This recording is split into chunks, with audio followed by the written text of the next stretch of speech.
Good morning students. ચાલો તો તમને ખબર જ છે કે આ વિડીયો જોવા બેસો તે પહેલાં તમારી સાથે અંગ્રેજીની બુક, નોટબુક અને બોલપેન સાથે રાખજો. અગત્યના મુદ્દા અથવા હું કંઈ પણ જે અગત્યની સ્પેલિંગ બોલું તે નીચે અંડરલાઇન કરી તમારી નોટબુકમાં લખજો. બરાબર? તો વિદ્યાર્થી મિત્રો, આજે આપણે યુનિટ 3 ફાઉટ એન્ડ વોન એની એક્ટિવિટી 4 શીખવાના છે. બરાબર? એક્ટિવિટી 4 એક સ્ટોરી આપેલી છે બિરજુ ધ બ્રેવની. હવે તમારે આ સ્ટોરી બરાબર સાંભળજો. હું સમજાવું, અંડરલાઇન કરું તે તમારી નોટબુકમાં અંડરલાઇન કરીને એનો અર્થ અને ગુજરાતી મિનિંગ બરાબર આટલું તમારે લખવાનું છે. નહીં ખબર પડે તો મને તમે પૂછી શકો. બરાબર? એ એક્ટિવિટી 4 થઈ જાય પછી ત્યાર પછી એની પાછળ જે એક્ટિવિટી 6, 7 ને 8 આપેલી છે એ તમારે કરવાની છે. બરાબર? એક્ટિવિટી 9 પણ તમારે એક્ટિવિટી 6 to 8 તમારે કરવાની છે. અને થઈ જાય એટલે તમારે મને ફોટો પાડીને મોકલવાનો છે આજે સાંજે 6 વાગ્યા સુધીમાં. ઓકે? કંઈક નવા શબ્દો તમારી નોટબુકમાં વ્યવસ્થિત સારા અક્ષરે લખજો, અક્ષર સારા કાઢજો. બરાબર? પહેલો અક્ષર કેપિટલ લખ. Activity 4 Birju the brave. There was a small village in the mountain. જો આમાં છે ને અંડરલાઇન કરતા જજો. સ્મોલ એટલે કે નાનું, વિલેજ એટલે ગામ, ઇન ધ માઉન્ટેન. માઉન્ટેન એટલે શું કહેવાશે? પર્વત. બરાબર? કે there was a small village in the mountains, કે પર્વતો પાસે એક નાનું ગામ હતું. The name of the village was Surajpur. ગામનું નામ શું હતું? Surajpur. There was a big forest all around Surajpur. કે એ જે ગામ હતું તેની બિગ એટલે કે મોટું, ફોરેસ્ટ એટલે જંગલ. જે અંડરલાઇન કરું તે તમે નોટબુકમાં લખજો, એનો ઉચ્ચાર અને ગુજરાતી પણ. ફોરેસ્ટ એટલે જંગલ. કે ઓલ અરાઉન્ડ, અરાઉન્ડ એટલે કે આસપાસ. સૂરજપુર ગામની આસપાસ મોટું જંગલ હતું. બરાબર?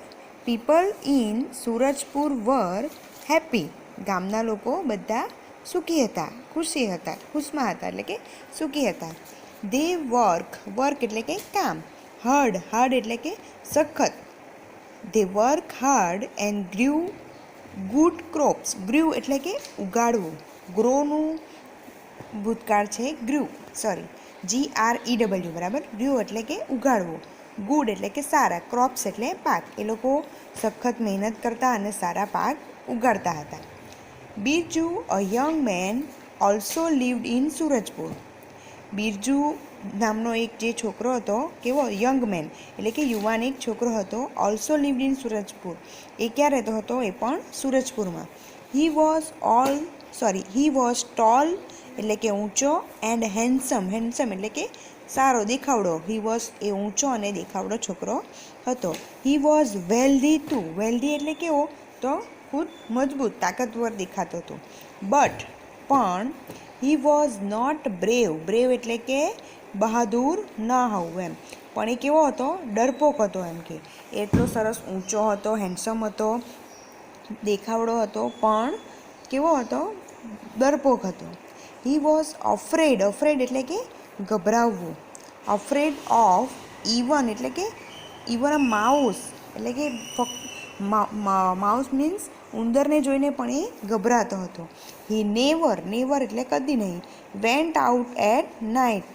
એ રાતના કોઈ દિવસ નીકળતો નહીં હતો. The children teased him. અહીંયા ઈડી લાગેલું છે. ટીસ એટલે એને ચીડવવું. ટીસ એટલે ચીડવવું. બાળકો તેને, જે ગામના બીજા બધા બાળકો હતા તેને ચીડવતા. શું કહેતા? બિરજુ ધ કાવડ. કાવડ એટલે કેવો? ડરપોક. કે બિરજુ કાવડ છે, ડરપોક છે. Once the village sarpanch received a note from some dacoits. dacoits એટલે કે લૂંટારુઓ. શું કહેવાય? dacoits એટલે કે લૂંટારુઓ. રિસીવ એટલે કે મેળવવું.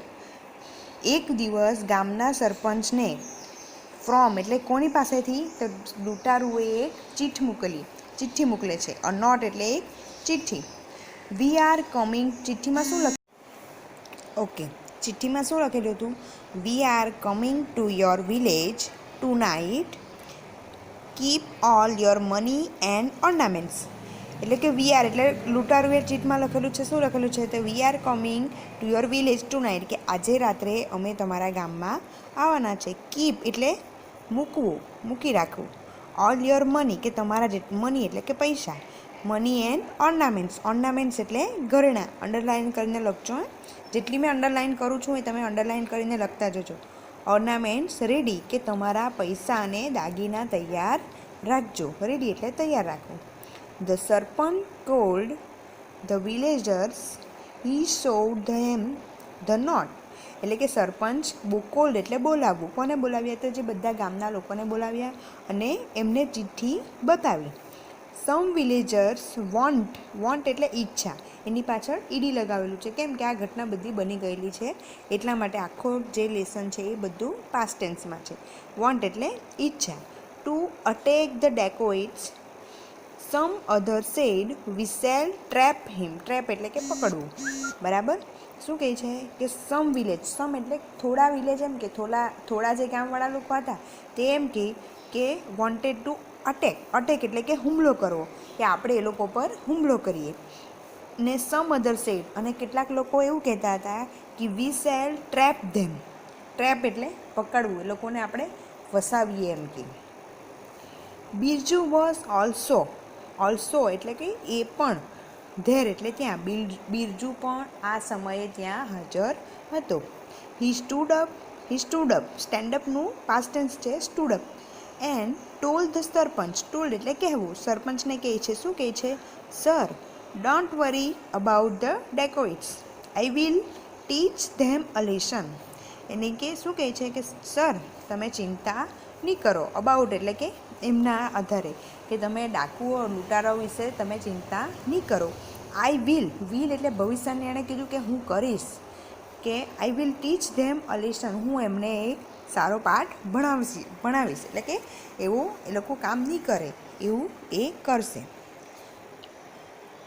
ધ વિલેજર લાફ્ડ એટલે કે ગામના બધા લોકો હસવા માંડ્યા. કેમ કે ખબર જ છે બધાને, ગામના લોકોને, કે બિરજુ કેવો હતો કે ઇવન અ માઉસ. અહીંયા લખેલું છે કે he was afraid of even a mouse, કે માઉસ ઉંદરને જોઈને પણ એ ગભરાતો હતો.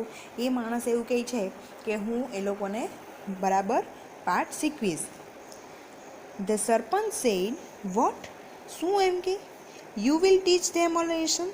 શું કે તું એ લોકોને પાઠ શીખવશે, તું એ લોકોને સમજાવશે એમ કે. Birju, you are afraid of even a small mouse, કે તું તો એમ કે નાના ઉંદરને જોઈને પણ ગભરાઈ જાય છે. How will you teach them a lesson. How એટલે કેવી રીતના તું એ લોકોને સમજાવશે. બિરજુ રિપ્લાય એટલે કે બિરજુએ પ્રત્યુત્તર. કોઈક આપણને પ્રશ્ન પૂછે ને એને પછી વળતો જવાબ આપો એટલે પ્રત્યુત્તર કહેવાય. બરાબર. બિરજુ રિપ્લાયડ ગીવ મી એટલે કે મને આપો. 10 સ્ટ્રોંગ યંગ મેન, કે મને 10 એવા તંદુરસ્ત હેલ્ધી માણસ આપો. આઈ હેવ અ પ્લાન, કે મારી પાસે એક યુક્તિ છે. ધ સરપંચ એગ્રી એટલે સંમત થવું. ઈડી લાગેલ છે, ઈડી નીકળી જશે. તમારે શું લખવાનું? જ્યાં ઈડી આપેલું છે એ બધે જ આગળ ટુ લખવાનું ને મૂળ રૂપ લખવાનું. ટુ એગ્રી એટલે સંમત થવું. સરપંચ સંમત થઈ ગયા. He ask 10 strong young men to go with them. એટલે એમણે શું કીધું કે 10 શક્તિશાળી પુરુષો, યંગ મેન માણસો, તમે એમની સાથે જજો. જો MAN, મેનની સ્પેલિંગ શું આવે? MAN. પણ અહીંયા બહુવચનમાં છે. 10 જણની વાત કરેલી છે એટલે બહુવચન થઈ ગયું. એટલે અહીંયા શું આવ્યું? MEN આવ્યું છે. ધ્યાન રાખજો, એની મેનની સ્પેલિંગ MAN જ છે.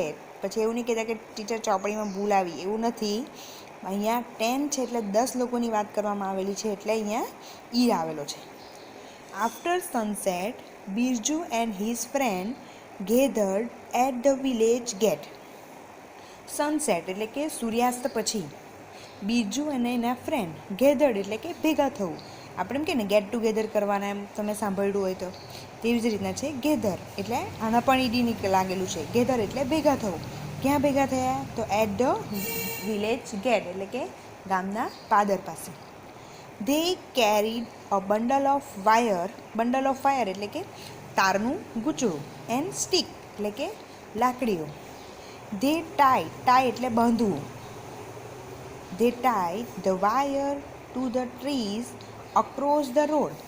એટલે શું કર્યું કે અહીંયા ધારો કે બે ઝાડ હોય તો બંને ઝાડની એમ સામે એ લોકોએ તારના ગૂંચળાથી બાંધ્યું. ધેન પછી દે હિડ HIDE નું પાસ્ટ ટેન્સ શું થાય? હિડ. એટલે કે તેઓ they hid themselves behind the trees. Hid એટલે હાઈડનું ભૂતકાળનું રૂપ છે હિડ એટલે પણ સંતાવવું. દે હિડ ધેમસેલ્વ્સ કે બધા જે 10 માણસો હતા અને બિરજુ તાર બાંધીને બધા ક્યાં સંતાઈ ગયા? તો બિહાઇન્ડ એટલે પાછળ. કોની પાછળ? ઝાડની પાછળ. ઇટ વોઝ અ ડાર્ક એટલે કે અંધારું હતું. They did not see anyone for a long time. કે ઘણો લાંબો સમય પસાર થઈ ગયો પણ કોઈ દેખાયું નહીં. લેટ એટ નાઇટ કે મોડી રાત્રે ધ ડેકોઇટ્સ કમ ઓન હોર્સબેક. હોર્સબેક એટલે શું? કે ઘોડા પર બેસીને એ લોકો આવેલા હતા એટલે હોર્સબેક લખેલું છે. They did not see the wire in the dark. હવે અંધારું હતું એટલે એ બધા ડેકોઇટ્સને એ જે તાર બાંધેલા હતા એ જોઈ શક્યા નહીં. One by one they fell down. બરાબર, ફોલ ડાઉનનું ફેલ ડાઉન એટલે કે પડી ગયા. Birju and his friend came out. એટલે જેવા બધા પડી ગયા એટલે બધા બહાર નીકળ્યા. દે કોક્ડ. કેચનું ભૂતકાળનું રૂપ છે caught. Catch the dacoits and tie them to the trees. એટલે બધા ફટાફટ બધાને પકડીને એ લોકોએ ઝાડ સાથે બાંધી દીધા. ધ નેક્સ્ટ ડે બીજા દિવસે the sarpanch cold the police.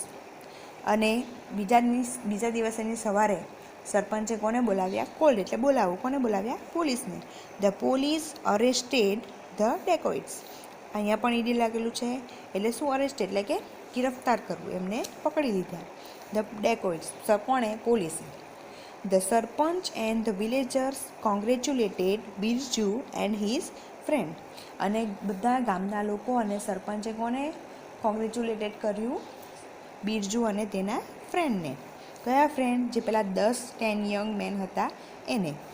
Now Birju was not Birju the coward. હવે ગામના લોકો એને બિરજુ ધ કાવડ નહીં કહેતા પણ શું કહેતા? He was Birju the brave. પણ શું કહેતા? બિરજુ ધ બ્રેવ એવું કહેતા. બરાબર, ખ્યાલ આવ્યો તમને બધાને? બ્રેવ એટલે બહાદુર. હવે આની અંદર એક્ટિવિટી 4ની અંદર જેટલી પણ મેં અંડરલાઇન કરેલી છે એ બધું તમે તમારે બધાએ તમારી વર્કબુક ચોપડીમાં અંડરલાઇન કરજો. એ બધી સ્પેલિંગ તમારે તમારી નોટબુકમાં લખજો. ઓકે, હવે ચાલો બાય. ચાલો હવે એક્ટિવિટી 4ની નીચે આપણે એક્ટિવિટી 5 આપેલી છે. તે એક્ટિવિટી 4ને અનુસંધાનમાં જ છે. તો આમાં શું છે? તો તમારે એક્ટિવિટી એમાં જોવાના છે, શબ્દ આપેલા છે, અને એક્ટિવિટી બીમાં વાક્ય સેન્ટેન્સ આપેલા છે.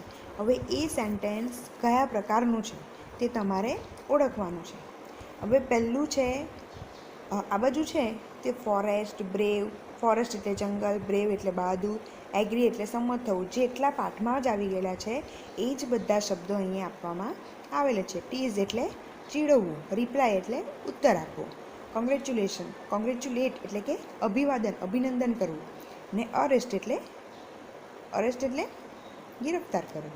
ઓકે, હવે આ બાજુ જોઉં આમાં શું છે તે આપણે વાક્યમાં શું કહેવા માંગે છે એ આને લગતું છે તે તેની સાથે લખવાનું છે. હવે પહેલું છે અંજલિ કોલ ધ લતા લડ્ડુ.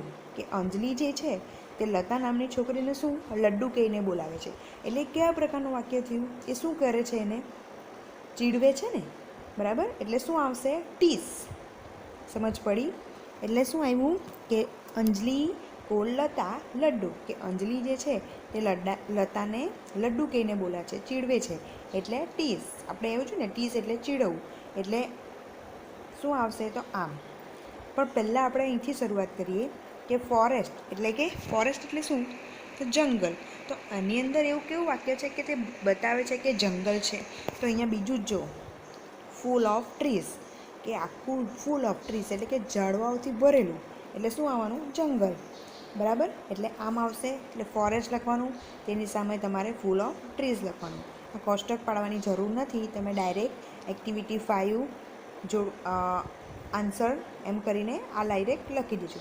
ત્યાર પછી બ્રેવ. હવે તો આપણે વાક્ય જોયા કે એમાં બીજું કયું વાક્ય છે તે બહાદુરી બતાવે છે. તો ત્રીજું વાક્ય છે રાકેશ આન્સર ધ ક્વેશ્ચન, કે રાકેશ પ્રશ્નોનો ઉત્તર આપે છે, એમાં કોઈ બહાદુરીનું કામ નથી. પછી જયેશ વોન 100 મીટર રેસ, કે જયેશ 100 મીટરની રેસ જીતે છે, એમાં પણ બહાદુરીનું કામ નથી. ત્યાર પછી the police caught the thief, કે પોલીસ ચોરને પકડે છે.